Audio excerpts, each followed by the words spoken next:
peringatan itu, artinya belas kasihan, masih terbuka bagimu.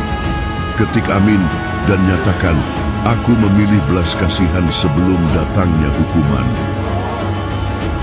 Mengapa Tuhan mengutus malaikat untuk menghancurkan Sodom, tetapi menyelamatkan Lot? Kejadian 19 mengungkapkan saat dosa Sodom telah sampai ke hadapan Tuhan dan penghakiman menjadi pasti. Malam itu, dua malaikat memasuki kota. Lot menyambut mereka, tetapi orang-orang Sodom segera mengepung rumahnya dengan niat jahat. Malaikat itu lalu membuat orang-orang itu buta, kemudian memperingatkan Lot, bawa keluargamu dan larilah, sebab Tuhan akan menghancurkan kota ini. Saat Lot masih ragu-ragu, malaikat itu menggenggam tangannya dan membawa dia serta keluarganya keluar dari kota. Tetapi ketika mereka melarikan diri, istri Lot menoleh ke belakang dan menjadi tiang garam. Ketika matahari terbit, Tuhan menurunkan hujan api dan belerang yang membinasakan segalanya. Malaikat yang datang sebagai pembawa penghukuman pada saat yang sama menjadi pelindung bagi Lot. Inilah pelajaran penting, penghakiman dan belas kasihan Tuhan bisa terjadi berdampingan. Allah yang menghakimi adalah Allah yang juga menyelamatkan.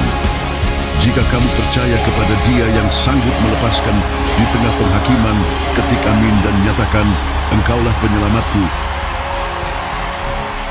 Mengapa Allah menghukum Daud karena menikahi wanita yang salah? Daud berdiri di atas atap dan melihat seorang wanita sedang mandi, namanya Batsheba. Ia membawa wanita itu kepadanya, tidur dengannya, lalu wanita itu hamil. Namun Batsheba sudah menikah dengan Uria, seorang prajurit setia yang sedang bertempur di medan perang. Untuk menutupi dosanya, Daud mengatur agar Uria dibunuh dalam pertempuran. Lalu ia mengambil Batsheba sebagai istrinya.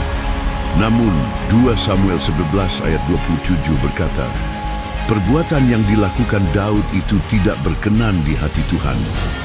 Maka Tuhan mengutus Nabi Nathan untuk mengungkap apa yang Daud coba sembunyikan. Anak mereka mati, kekacauan masuk ke rumah Daud, dan rahasia Daud terungkap. Di hadapan semua orang, Tuhan berkata kepada Daud melalui Nabi, engkau telah menghina firman-Ku dan mengambil istri orang lain. Jika kamu percaya bahwa penyesalan masih dapat menggerakkan hati Tuhan, katakan amin dan nyatakan, jadikanlah hatiku tetap suci ya Tuhan. Mengapa para malaikat menahan keempat angin bumi? Dalam Wahyu 7, Alkitab memberi kita gambaran yang kuat. 4 malaikat berdiri di keempat penjuru bumi, menahan angin. Tidak ada angin yang bertiup melintasi daratan maupun lautan. Bumi diam, semuanya terhenti. Tetapi mengapa? Karena penghakiman akan segera dimulai. Namun Tuhan memberi perintah, jangan merusakkan bumi, laut, atau pohon-pohon sampai umatku dimeteraikan. Sebelum kehancuran datang, Tuhan memastikan umatnya ditandai, dilindungi, dipilih, dan dikenal. Para malaikat tidak menahan angin karena takut, mereka menahannya karena belas kasihan. Bahkan di tengah penghakiman, Tuhan selalu mengutamakan umatnya.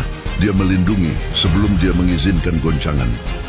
Jadi, ketika angin penghakiman akhirnya bertiup, mereka yang menjadi miliknya akan dimeteraikan oleh namanya.